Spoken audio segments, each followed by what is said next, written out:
안녕하세요. 유전자 이상과 염색체 이상 두 번째 강의 시작하도록 하겠습니다. 이번 수업 때는 유전자 돌연변이에서부터 진행하도록 하겠습니다. 유전자 돌연변이란 유전자 이상이 생겨서 나타나는 돌연변이라고 말씀드렸는데요. 사실 이 유전자 이상이 생겼다는 것은 유전자 이상 돌연변이는 DNA의 염기 서열에 문제가 생긴 거다라고도 말할 수 있습니다. 이 DNA 염기 서열에 문제가 생기고 또 유전자의 유전 정보가 변하게 됩니다.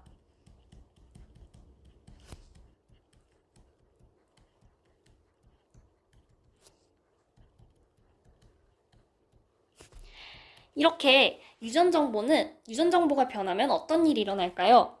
유전 정보는 우리 실생활과 비교해 보자면 설계도와 같은 역할을 합니다. 그래서 우리가 무언가를 조립할 때 뭔가 설명서, 설계도를 보고 만들죠. 그런데 이 설명서가 잘못돼 버리면 우리는 조립을 실패하거나 조립하더라도 무언가 약간 이상한, 엉성한, 뭔가 잘못되게 조립을 하게 될 거예요. 그거와 비슷하게 유전 정보가 잘못되면 우리 몸은 이 유전 정보를 설계도로 해서 단백질을 만드는데 정보가 잘못됐어. 그럼 단백질을 못 만들거나 만들어도 비정상인 단백질을 만들게 되겠죠. 그래서 단백질 생성을 못하거나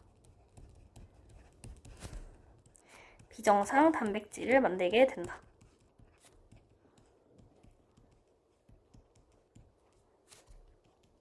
그리고 단백질은 우리 몸에서 굉장히 다양한 기능을 하잖아요. 근데 이런 다양한 기능을 하는 단백질들이 갑자기 역할을 하지 못하게 이상한 단백질이 된다거나 만들어지지 못한다거나 하면 우리 몸에서 문제가 생길 수 있어요. 그리고 비정상적인 표현형인 유전병이 나타날 수도 있습니다.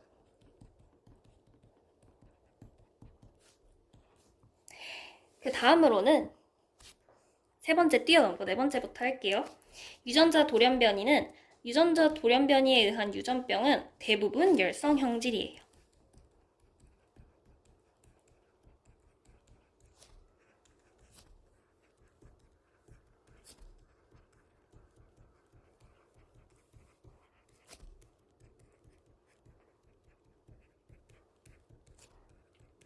제가 대부분에다가 강조 표시를 해놓은 거는 어디까지나 대부분일 뿐 다 열성 형질인 건 아니죠.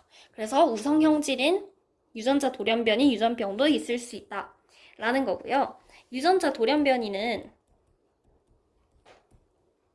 어떻게 파악할 수 있느냐, 아까 전에 말씀드렸다시피 핵형 분석을 통해서는 알아챌 수가 없어요. 왜냐하면 염색체의 구조나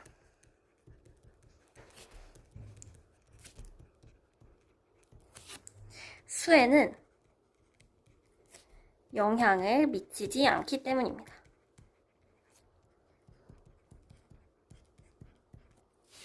그래서 별도의 생화학적인 분석을 거쳐야지 유전자 돌연변이는 파악이 가능하고요.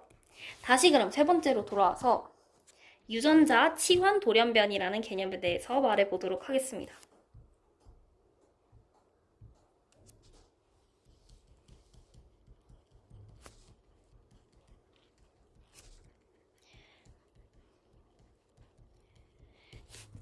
유전자 돌연변이가 일어날 때 어떤 몇몇 경우에는 특정 대립 유전자가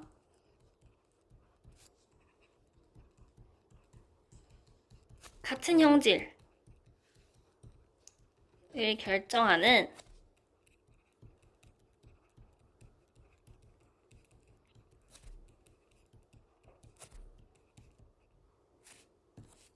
다른 대립 유전자와 바뀔 수가 있습니다.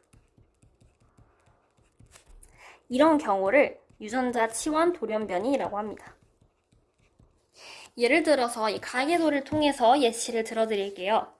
예를 들어서 라지 A가 스몰 a에 대해서 우성일 때 아빠는 이제 스몰 AA라는 열성 형질을 띠고 있고 엄마는 라지 A 스몰 a를 가지고 있습니다. 이 둘 사이에서 자손이 태어나면 나타날 수 있는 유전형은 라지 A 스몰 a, 스몰 a 스몰 a밖에 없어요. 그런데 만약에 아이를 낳았는데 갑자기 라지 A가 나타난 거예요. 그러면 유전자 치환 돌연변이가 일어났다고 할 수 있는데 엄마한테 라지 A를 받았는데 아빠한테는 받을 게 스몰 a밖에 없죠. 근데 이 스몰 a가 라지 A로 치환이 되어버린 겁니다. 이런 경우를 유전자 치환 돌연변이라고 합니다. 그 다음으로 유전자 이상에 의한 유전병 알아보도록 하겠습니다. 가장 먼저 남모양 적혈구 빈혈증이고요.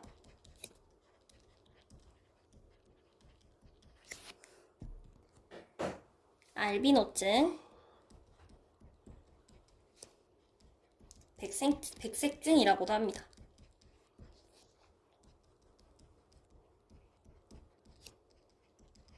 페닐케톤요증, 헌팅턴 무도병,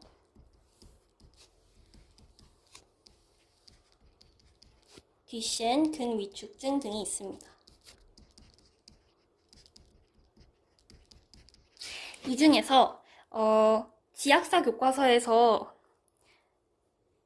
조금 비중 있게 다루는 거는 남모양 적혈구 빈혈증이어서 이 내용만 조금 더 설명하도록 하겠습니다. 남모양 적혈구 빈혈증이라는 것은 헤모글로빈 유전자에 이상이 생긴 유전자 돌연변이인데요. 이 헤모글로빈 유전자 이상이 생기면 헤모글로빈의 구조가 변화하게 됩니다. 우리가 일반적으로 생각하는 헤모글로빈은 약간 이렇게 동그랗게 이렇게 납작하게 생겼잖아요. 그런데 이 헤모글로빈이 남모양으로 바뀌어버립니다. 남모양이 되면요, 이 남모양 적혈구 빈혈증에 걸리게 되면 일단 적혈구가 약해져요. 약하고 파손되기 쉽습니다. 파열되기 쉬워요. 굉장히 취약해진다는 거고 또 산소 운반 능력도 떨어집니다. 적혈구의 주요 역할이 산소 운반이잖아요. 그런데 산소 운반 능력이 떨어져서 빈혈을 일으킬 수 있어요. 심한 빈혈을. 그리고 혈액순환 장애도 일으킬 수 있습니다. 이렇게 혈액순환도 잘 안 되고 또 산소 운반 기껏 오더라도 산소 운반도 많이 하지 못하면은 이렇게 조직으로 제때제때 산소 전달이 제대로 안 돼가지고 조직 손상이라던가 이런 것들도 일으킬 수가 있습니다. 오늘 수업은 이제 되돌아보면 유전자 돌연변이에 대해서 했고요. 유전자 돌연변이와의 특징 알아봤습니다. DNA 염기 서열에 이상이 생기는 것을 유전자 돌연변이라고 하고 유전자 돌연변이로 유전병이 나타날 수 있고 유전자 치환 돌연변이에 대해서도 알아봤고 대부분 열성 형질이고 핵형 분석을 통해서는 알 수 없다. 이런 선지가 나오면 틀린 말이다. 그리고 유전자 이상에 의한 유전병의 예로는 대표적으로 남모양 적혈구 빈혈증이 있다. 여기까지 하고 2강 마무리하도록 하겠습니다. 안녕.